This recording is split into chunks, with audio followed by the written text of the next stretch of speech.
여러분 잘 쉬셨습니까?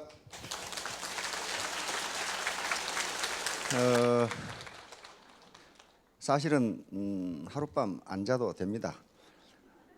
저도 한 사흘 정도 안 자보니까 안 죽더라고요. 안 죽어요. 죽기 살기로 하면 된다고 그러는데요. 죽기 살기로 해도 안 죽어요. 그러니까 죽을 줄 알고 죽기 살기로 안 하시는 분은 죽기 살기로 해보세요. 그러면 안 죽어요. 안 죽더라고요. 어제 우리 소녀시대 노래 잘 들으셨죠? 그 도쿄돔에서 있었던 공연 실황인데요. 심리학 용어에 이 자기중심적 편파라는 것이 있다고 어제 제가 이야기를 했습니다. 이고센트릭 바이어스라고 하는 건데요.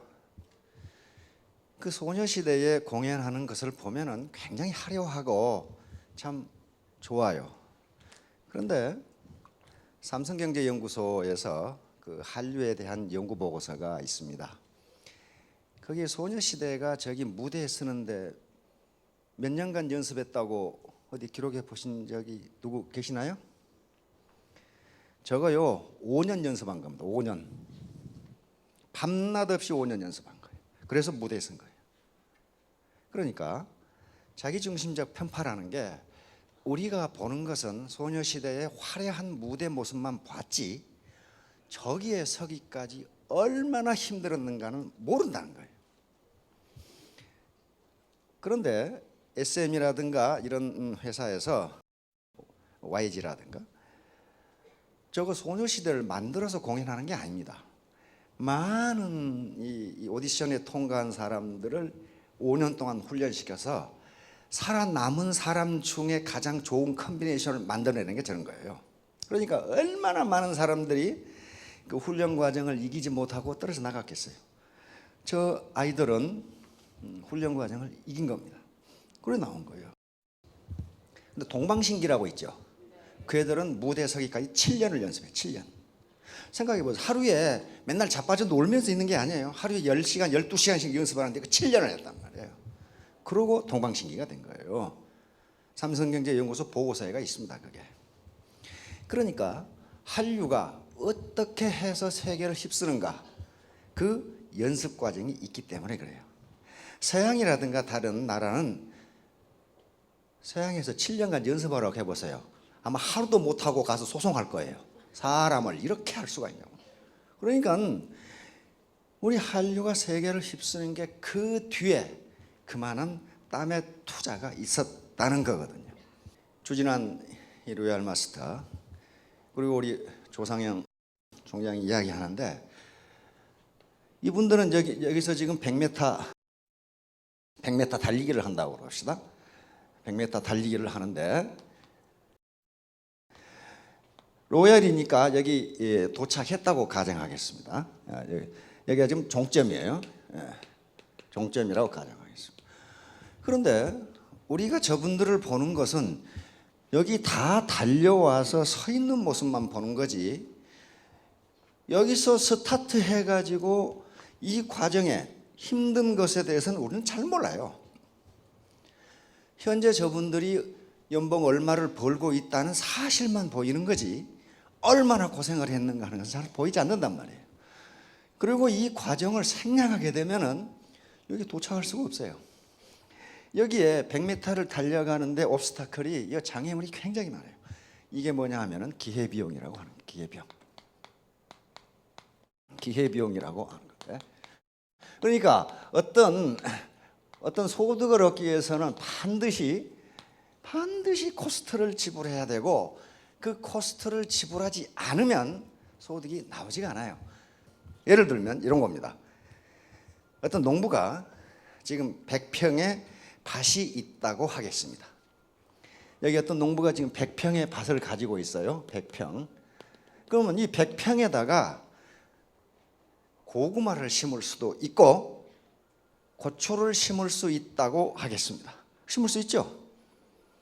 두 가지만 생각하겠어요. 고구마를 심을 수도 있고 고추를 심을 수도 있어요. 그런데 이 농부가 고구마를 심기로 결정을 했다면 고추를 심는 것을 포기해야 돼요. 그렇죠? 반드시 포기해야 돼요. 100평에서 고구마를 500kg을 수확했다고 하겠습니다. 그런데 만일에 이 농부가 고추를 심었다면 고추 100kg을 수확할 수도 있다고 하겠습니다. 그러면 고구마 500kg은 공짜로 얻어지는 게 아니다 그런 말이에요. 뭘 포기했어요? 고추 100kg을 수확할 수 있는 기회를 포기한 거예요. 그렇잖아요?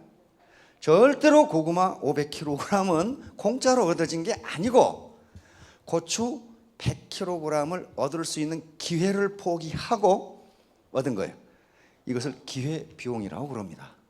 그러니까 여기에 로얄 마스터가 되는 데까지 달려오기 위해서는 여기서 뭔가 어떤 기회를 포기하지 않으면 안 된다는 거예요. 학자들은 그걸 몰입, 1만 시간의 법칙이라고 합니다. 어떤 일이든지 그 일에서 탁월한 성취를 이루기 위해서는 1만 시간을 투입하지 않고는 불가능하다. 1만 시간은 하루에 3시간 투입하면 10년이 걸리는 시간이에요. 그러면 6시간 투입하면 어떻게 돼요? 5년이 걸리고 10시간 이상 투입하면 3년이 걸리는 시간이에요. 여기 나와 계시는 로얄 마스터들이 전부 3, 4년 투입한 분들이에요.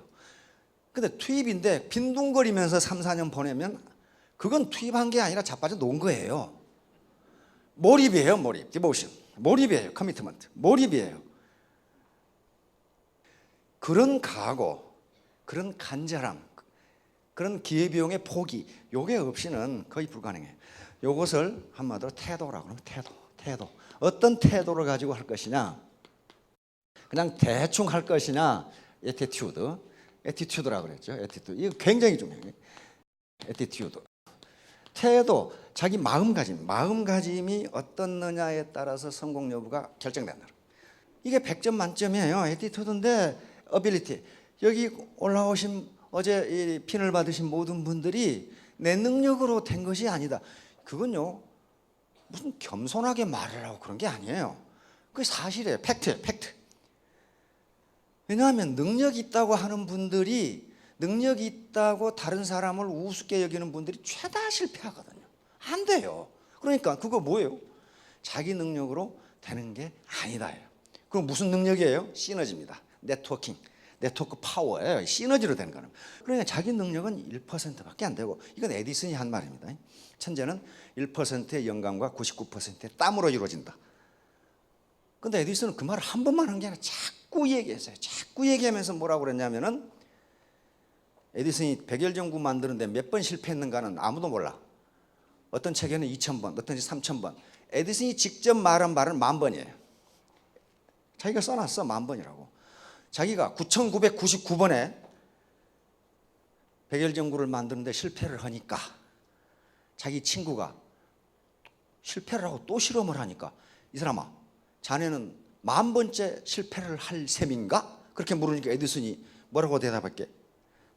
이 사람아, 나는 실패를 한 적이 한 번도 없네. 나는 어떻게 하면 불이 안 켜지는가를 9,999가지나 발견했네. 그랬단 말이에요. 어린이 동화책에는 3,000번으로 나와 있어. 그러니까 아무도 모른다는 거예요. 무지하게 많이 실패했다 그 말이에요. 자기도 몰라 몇 번을 실패했는지를. 그러니까 9,999번이라고 표현을 해놨더라고. 그거예요. 그러니까 에디슨은 자기 능력은 1%밖에 안 돼요. 나머지 99%는 땀으로 한 거예요. 땀으로. 단순 노출 효과인데요. 이것을 단순 노출 효과를 다른 말로는 에펠탑 효과라고 부릅니다. 1879년에 프랑스 대혁명이 일어납니다. 프랑스 대혁명 100주년을 기념해 가지고 프랑스에서 만국 박람회를 개최를 했는데, 이때 그 기념물로 에펠이라는 이 건축가가, 구스타프 에펠이죠, 여기에 이 탑을 세우려고 했어요 지금. 그런데 파리 시민들과 그 당시 모파상을 비롯한 유명 문인들이 결사반대하는 거예요. 아주 욕을 있는 대로 퍼부었어요. 대표적인 모파상이죠. 이스망스, 블루아, 코페 이런 사람들, 대표적인 프랑스의 문인들인데, 모파상 같은 사람은 그 에펠탑이라는 게 꼭 요 키클롭스는 눈이 하나밖에 없는 괴물입니다. 이마 정수리 가운데 눈이 하나 있는 그리스 신화에 난 괴물이야. 그러니까 에펠탑을 키클롭스 같은 괴물, 철골 구조만 있는 아주 우스꽝스러운 건조물 이런 식으로 해가지고 전부 반대했어요. 그런데 파리 시민들도 전부 반대했어요. 어떻게 예술의 도시 파리에다가 저렇게 형편없는 철골 구조물을 세우냐. 특히 제일 많이 반대한 사람이 대표적인 분인 모파상입니다. 모파상 여러분들 글 가끔 읽어보셨죠? 그런데 이분의 동상이 몽소공원에 있답니다. 몽소공원에가 있는데 원래는 동상의 방향이 에펠탑 쪽으로 되어 있었는데 모파상의 요구로 그 탑 꼴보기 싫으니까 뒤로 돌리라고 그래가지고 뒤로 돌려놨대요. 근데 이분은 또 아이러니컬하게도 매일 점심을 에펠탑 밑에서 먹었대요. 에펠탑 밑에 들어가면 식당이 있거든요. 그래서 기자가 물었어요. 선생님은 어째서 그렇게 반대하시면서 여기 식사하십니까? 그러니까 에펠탑이 파리에서 보이지 않는 곳은 여기밖에 없다는 거예요. 여기밖에. 그 밑에 들어가 버리면 안 보일 거 아니에요. 이렇게 되니까 파리시 당국에서도 난감했어요. 그래서 만국 박람회가 끝나고 20년 후에 이걸 철거하기로 약속을 하고 세웠단 말이에요. 약속을 하고. 그런데 그 당시 파리 시내에는 고층 건물이 없었기 때문에 파리 시민들은 눈만 뜨면 그게 보여. 눈만 뜨면. 또 길거리 지나가다 보면 그놈이 보여.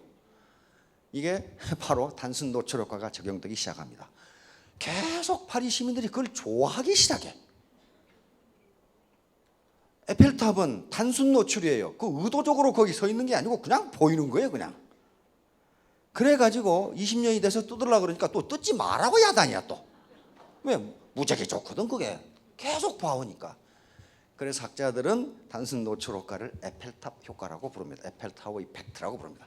이것은 로버트 자이언스 어제 했던 단순 노출 효과를 발견했던 그 학자의 이론과 똑같습니다. 그런데 곤충을 가지고도 실험을 해보니까 곤충에게 어떤 소리를, 곤충이 지금까지 듣지 못한 소리를 들려주었더니 공포와 경계심을 갖더라는 겁니다. 적대감을 갖더라는 거예요. 그런데 그 소리를 계속 들려주니까 그 곤충이 나중에는 그 소리를 즐기더라는 거예요. 좋아하더라는 거예요. 좋아해. 그러니까 네트워크 마케팅, 애터미 사업은 머리로 하는 게 아니라 자꾸 조상의 총장 말할 때나 100번 얘기해버리면 아주 질려가지고 나중에 이게 판단력이 마비돼. 그런데 그게 만약에 좋지도 않은 물건 비싸게 판다면 그건 사기입니다. 그건 협박이고 사기고 인권유린이에요. 그러나 그렇지가 않단 말이에요. 그러니까 자신 있게 이야기할 수가 있어요. 당신에게 혜택을 줬으면 좋지 피해를 입히는 게 아니다 하는 신념이 강하게 있으면 그렇게 할 수 있어요. 여자에 대한 호감도. 미국 학자들도 여자를 가지고 실험을 많이 해. 오늘 지금 안 나오셨는데 우리 김현숙 총장님이라고 있어요. 그래서 낯선 사람을 만날 때 특히 세일즈맨이 고객을 만날 때 미국 책을 봐도 만나자마자 뭘 느끼느냐 하면 적대감을 느낀답니다. 세일즈맨은 고객에 대해서 어떤 적대감을 느끼냐면 요놈이 나한테 물건을 공짜로 달라고 하지 않을까, 나에게 손해를 보고 팔라고 하지 않을까 해서 경계와 적대감을 갖고, 고객은 세일즈맨에게 어떤 적대감을 그랬어요?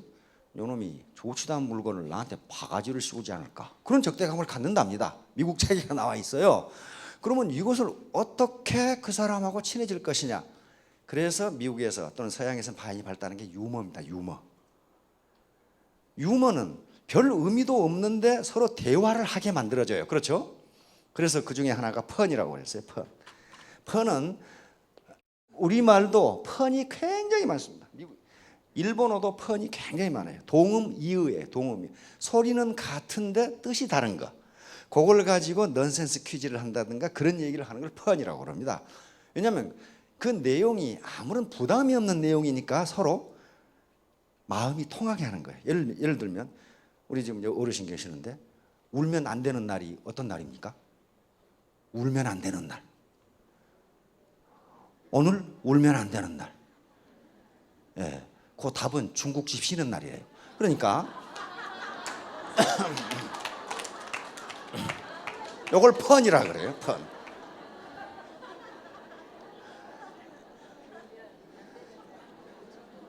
펀. 울면 이게 동음이의를 가지고 아무 의미가 없는 것을 가지고 서로 실소를 짓게 하는 거.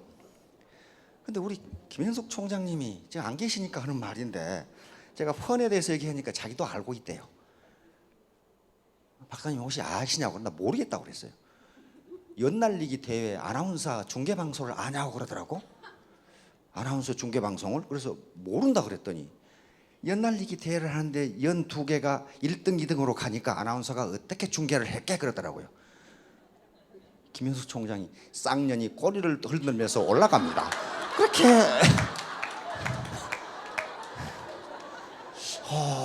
그렇구나. 두 개니까 쌍년이지 이게.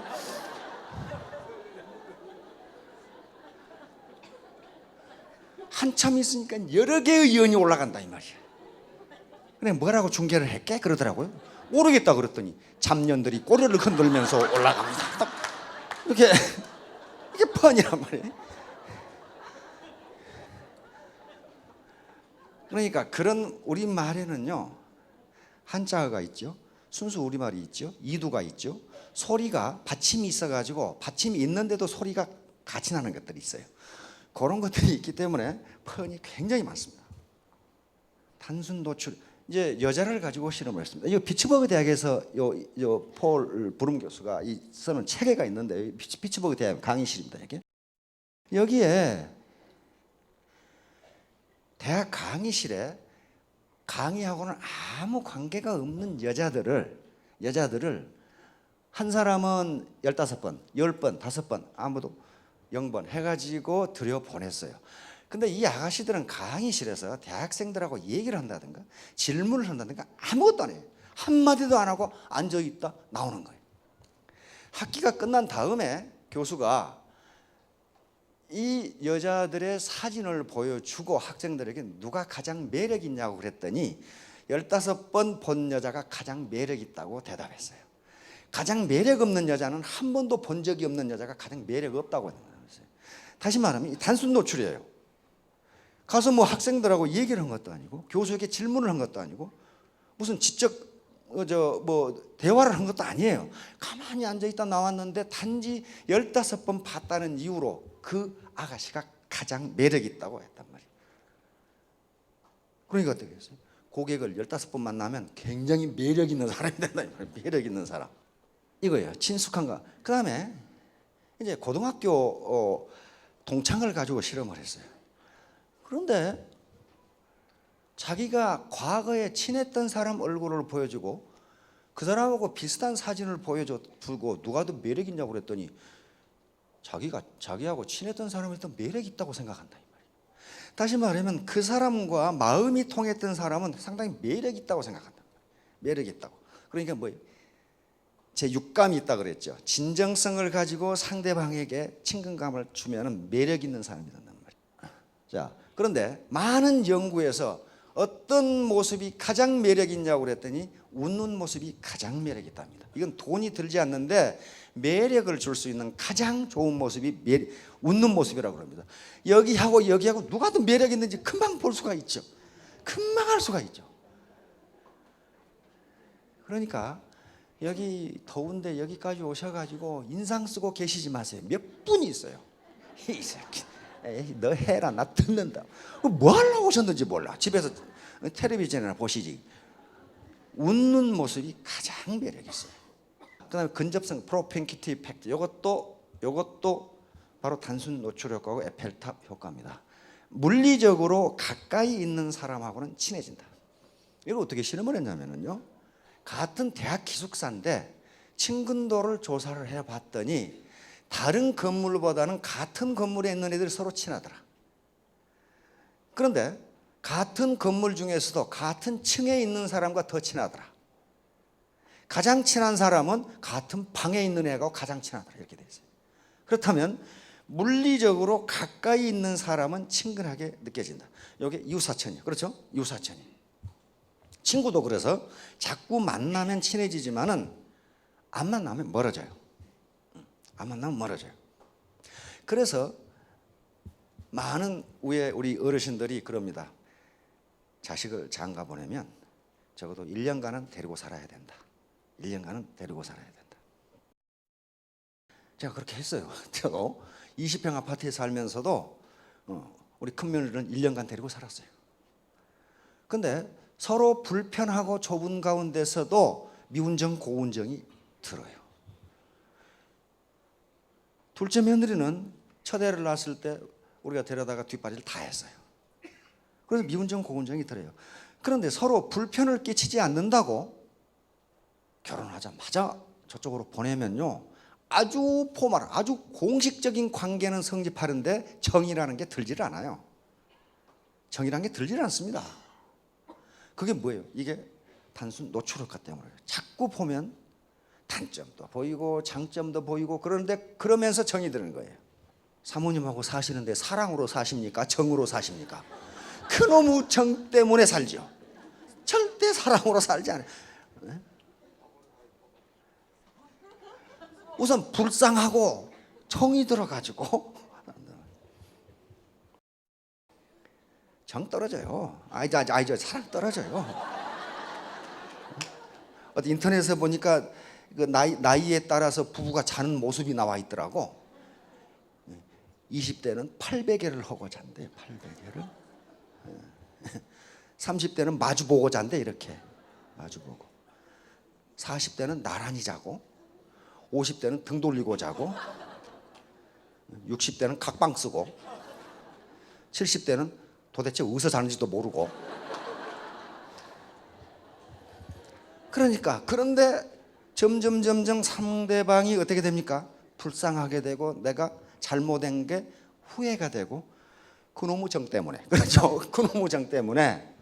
그래, 자꾸 물리적으로 가까워지면 친근감을 갖는다. 그리고 프로펜키티 이펙트라고. 만약에 심리적으로 가까우면 더 가까워진다. 심리적으로. 어떻게 심리적으로 가까워지느냐? 나하고 유사점을 발견했어. 유사점. 예를 들면 우쭈우쭈 이야기하다 보니까 자기가 낚시광인데 낚시를 좋아한대. 그럼 어떻게 됩니까? 그때부터 어디 저수지가 좋다는 둥, 한번 가자는 둥, 이렇게 가까워져요. 그렇잖아요. 등산을 좋아하시는 분들은 어이구 그러냐고 우리 설악산 한번 가자고 말이지. 왜? 자기하고 유사점을 지금 발견했잖아요. 심리적으로 가까워져 이렇게 되면. 그래서 고객을 만날 때 자기 얘기만 사업자가 떠들면은 상대방이 뭘 좋아하고 그 다음에 어떤 취미를 가지고 있는지를 알 수가 없어요. 상대방의 말을 경청하면 이 사람은 뭘 좋아하는구나. 지금 자녀 때문에 걱정하고 있구나. 이런 거 알 수 있잖아요. 그러면 자녀 때문에 걱정이 무지무지 많은 사람은 나도 그렇다고 이렇게 맞장구를 치면 그때부터 그렇죠. 이러부터 이제 가까워져요. 왜? 유사점을 발견했거든. 자기만 고민하고 있는 줄 알았더니 이 사람도 고민하고 있거든 지금. 그래서 심리적 근접성이에요. 자, 이게 MIT 대학에서, 미국의 MIT 패스팅의 이 사회 심리학자입니다. 서로 요 애들이 서로 친해지는 것은 날마다 만나고 같은 일을 하고 같은 생각을 하니까 친해진다는 거예요. 대면 효과. 왜 전화로는 미팅 약속만 하고 만나야 된다고 생각하냐 하면은, 이것도 심리학자들이 실험한 건데, 참 미국 심리학자들 별걸 다 실험을 하고, 요 A하고 B가 대학생이에요. 그리고 A하고 B하고 의자에게 앉도록 해놓고 두 사람에게 어떤 주제를 주고 토론을 하도록 했어요. 토론을 갑론을 봐가며 토론을 하게 하고, 여기 X하고 Y는 뒤에 서 있도록 했어요. 서 있도록. 이게 다 사람입니다. 여기 대학생들이에요. 여기 서 있도록 했어요. 그래놓고 토론이 끝난 다음에, 토론은 지금 A하고 B하고 하는 거예요. 근데 X하고 Y는 두 사람이 토론하는 걸 지켜보고 있는 거예요. 지금 누가 잘하는지. 토론이 끝난 다음에 교수가 X와 Y에게 물었어요. 누가 더 잘했냐? 물어보니까 X는 누가 잘했다고 했게요? No, B가 잘했다고 했어요. A는 뒤통수만 보이는데 B의 얼굴을 봤어요. 얼굴을 보면 친해져요. 친해지니까 X는 B가 잘했다고 주장하는 거예요. Y는 당연히 A가 잘했다고 주장하는 거예요. 요 실험을 여러 번 했는데 다 똑같아. 자기가 얼굴을 본 사람이 더 잘했다고 얘기한단 말이에요. 교수가 보기 똑같은데 감론을 막 쉬운 문제 가지고 했으니까. 그렇다면 뭐예요? 전화로 비즈니스 하는 것은 안 된다는 거예요. 친해지지가 않아요. 왜? 페이스 투 페이스로 하면은 그 사람의 진정성이 읽혀지잖아요. 진정성이 읽혀지는데 전화로 해가지고는 거짓말을 하는지 뭔지 알 수가 없어요. 그래서 대면 효과, 얼굴을 보고 적어도 3번, 4번 이상 만나야 된다는 거예요. 자, 그림 감상 실험입니다. 학자들은 또 도대체 고흐의 그림이 명화이기 때문에 좋아하는 건지, 명화라고 누군가가 해가지고 자주 보니까 좋아하는 건지 요 실험을 한 거예요. 그래놓고 요 그림 심리학자 제임스 커팅이라는 분이 있는데, 요 사람이 대학 강의실이니까 슬라이드 PPT로 아주 그 이해하기 어려운 인상파 그림을 딱 보여주고 그냥 아이고 그냥 넘어가 버리고, 그리고 다른 설명하고 또 아주 이해하기 어려운 인상파 그림을 보여주고 그냥 넘어가 버리고 이렇게 했어요. 학기 말에 가서 너는 어떤 그림이 좋으냐고 했더니 유명한 그림보다는 그 그림이 좋다고 얘기하더라고요. 다시 말하면 잠깐 봤는데 자꾸 본 그림을 좋다고 하더라. 그러니까 사람도 자꾸 만나면 그 사람과 친해진다. 그림까지도 그렇다. 그림까지도. 그래서 명화이기 때문에 사람들이 좋아하는 그림이 있지만은 전문가라고 하는 분들이 이것은 명화라고 하니까 자꾸 보니까 좋아지는 경우가 많다 하는 거예요. 많다. 정말 저 같은 경우는 예술의 감각이 없어가지고 피카소 그림을 보면은 이게 도대체 뭐 하는 짓인지를 모르겠단 말이에요. 근데 그게 수십억, 수백억 하는 명화라고 그러니까 감격하면서 보는데 아무 감격이 안 와, 그게. 연예인이나 이성에 대한 호감. 마찬가지. 이 연예인 중에 잘생긴 사람이 하나라도 있는가 보세요. 싸이가 처음 나왔을 때요. 싸이가 그 개그맨 옥동자라는 애가 있어요. 그 애도 별로 그렇게 비주얼이 좋지가 않죠. MC가 옥동자라는 개그맨에게 그 외모에 대해서 혹시 뭐 생각해 본 적이 없냐고 이렇게 물으니까 옥동자라는 녀석이 제가 싸이보다 못생겼습니까? 이렇게 얘기하더라고. 그러니까 이 당시에 싸이는요, 야, 한국인 중에 저런 사람도 있구나 할 정도로 못생겼어요. 그런데 지금 싸이 보고 못생겼다는 사람이 있어요. 자꾸 보니까 그래요. 자꾸 보니까 다른 사람은 또 요게 김호동인지 황호동인지 무슨 호동인지 이게 천하장사 씨름꾼 아니에요. 이게 MC로 나오니까 처음에는 반감이 많았어요. 저게 뚱뚱한 놈이. 근데 자꾸 보니까 뚱뚱할수록 귀여워. 그렇죠? 유재석 메뚜기 마찬가지고. 누구죠? 임현식. 이분이 우리 박 회장님 선배예요. 광주 사례지고등학교. 그러니까 이분이 많은 대한민국 국민들에게 희망을 줬어요. 왜? 아, 저런 사람도 탤런트를 할 수 있구나. 그렇게 저런 사람도 할 수 있구나. 그런데 자꾸 보니까 어떻게 됩니까? 이 사람들과 친근감을 가지고 이 사람들이 못생겼다고 생각하는 사람이 하나도 없어요. 그렇잖아요. 아나운서도 마찬가지예요.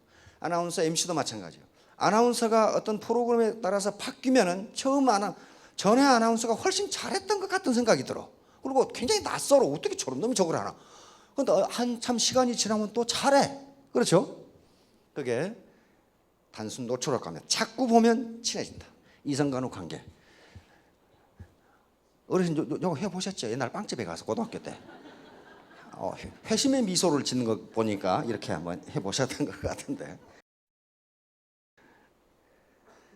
그러니까 사랑하는 어떤 아가씨나 사랑하는 총각이 있는 경우에 속을 끙끙 앓을 게 아니라 단순 노출, 우연히 만난 척하면서 계속 만나야 돼요. 우연히. 아가씨가 슈퍼에 가면 나도 슈퍼에 가고, 부둣관에 가면 나도 부둣관에 가고, 우연히. 그러면 친해진다. 이제 바로 진정성입니다. 진정성이 가장 중요해요. 왜? 페이스 투 페이스에서 진정성이 느껴지지 않으면 혐오감을 갖게 돼요. 거짓말. 페이스 투 페이스 제 육감을 통해서 보면 상대방이 거짓말하는지 진실한지 금방 알죠. 안단 말이에요. 그러니까 바로 식당 밥과 어머니 밥의 차이가 그런 거란 말이에요. 돈 벌기 위한 것이냐 사랑을 전달하는 것이냐. 발터 베냐민 독일의 이 철학자죠. 철학자이고 예술평론가죠. 아우라라는 말을 했다면 아우라. 흉내낼 수 없는 어떤 고고한 분위기가 있어요. 아우라라는 게 있습니다. 지금 아우라라는 말을 지금은 보편적으로 쓰죠. 사람도 말이죠. 그 사람이 인품 있는 사람, 정직한 사람 같으면 아우라가 느껴져요. 뭔가 지금 표현을 못해. 아우라는 기니까 기는 에너지하고 전혀 다릅니다. 기는 에너지는 측정할 수 있는 것이지만 기는 측정이 불가능해요. 불가능합니다. 이 기를 측정하기 위해서 지금 기계를 만들려고 무척 노력을 하고 있죠. 지금 러시아에서도 그렇게 하고 있고. 그러니까 이런 어떤 후광, 헬로우가 나온단 말이에요. 그러니까 이게 진정성이 있으면 그 사람한테서 아우라가 느껴져요. 단순 노출효과의 역효과. 자꾸 보면 친해진다고 그러는데 볼수록 미운 놈이 있어요. 볼수록 미운 놈이 있다고. 우리가 죽어도 이쁜 사람이 있고 준 것 없이 미운 놈이 있어요. 그게 진정성이에요. 진정성. 만나면 여기 지금 나와 있잖아요. 가면 이렇게 입으로는 말이죠. 입으로는 비둘기를 얘기하는데 혓바닥은 뱀이야. 그러니까 속은 뱀인데 말은 아주 그럴듯하게. 그 다음에 두 놈 다 가면을 탁 웃는 가면을 쓰고 뒤에는 이놈 새끼 잡아먹어야지. 이렇게 돼 가지고는 근데 그걸 못 느낄 것 같은데 느껴요. 아우라라는 게 있다고 그랬잖아요. 제 육감이 있어요. 식센스가 있단 말이에요. 그러니까 진정성을 가지고 내가 저놈을 이용해서 돈벌이 해야지. 그건 말이에요. 금방 나타나요.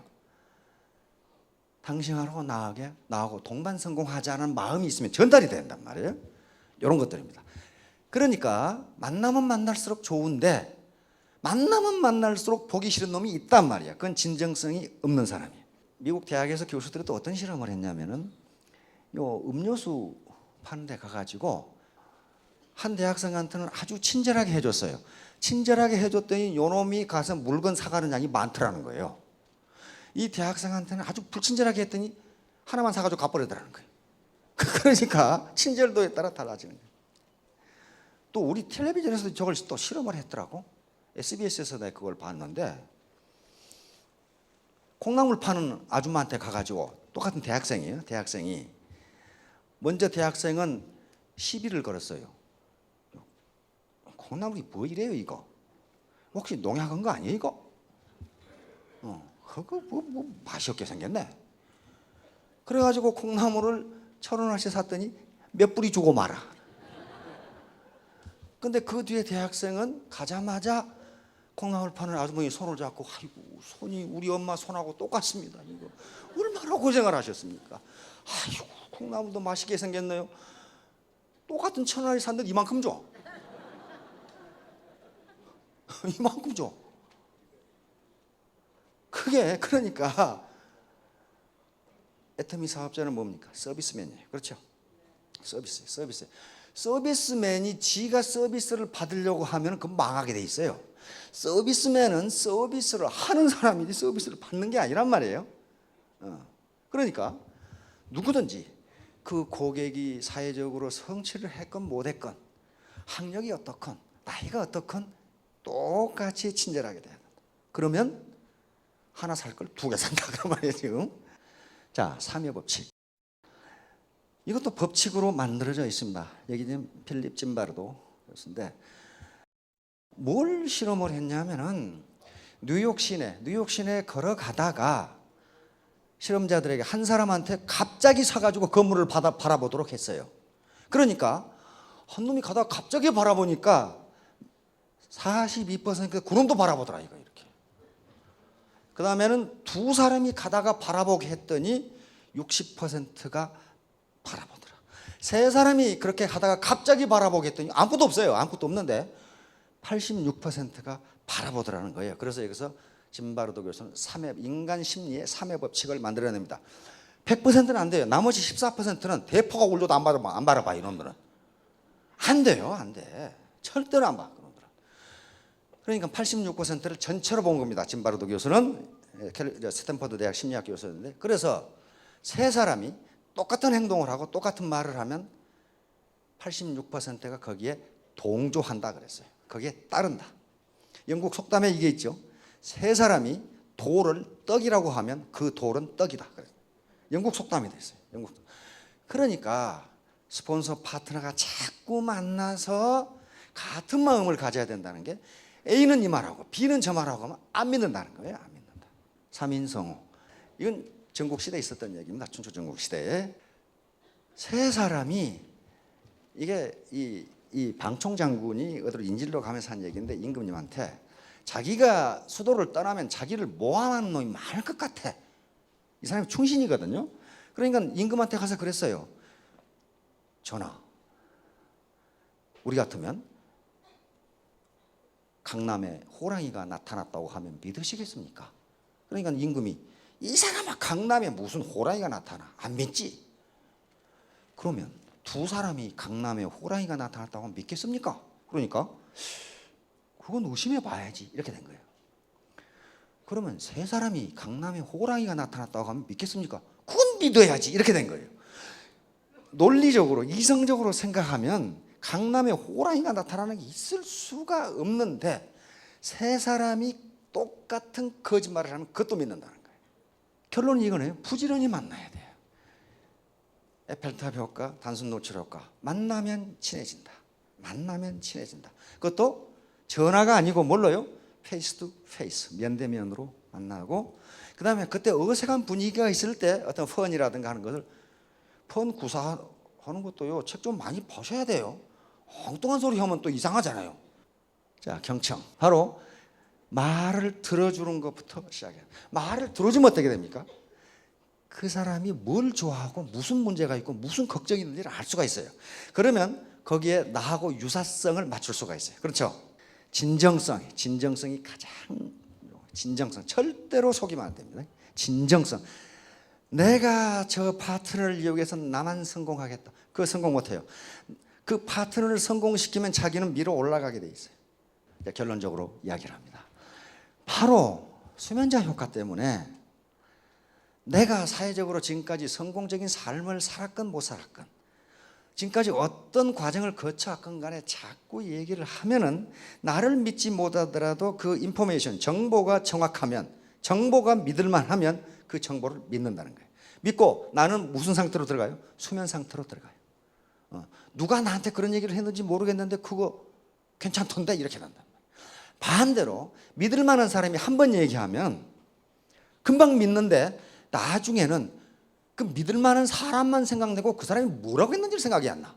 그러니까 자꾸 얘기해야 된다. 자, 결론입니다. 헨리 포드 아시죠? 자동차. 헨리 포드 때문에 우리가 지금 자동차 타고 다니고 있습니다. 커밍 투게더에서 빼기는 이 양반이 어떻게 애터미 사업을 60년 전에 알고 이 말을 해놨는지 모르겠어요. 딱 이 말을 해놨어요.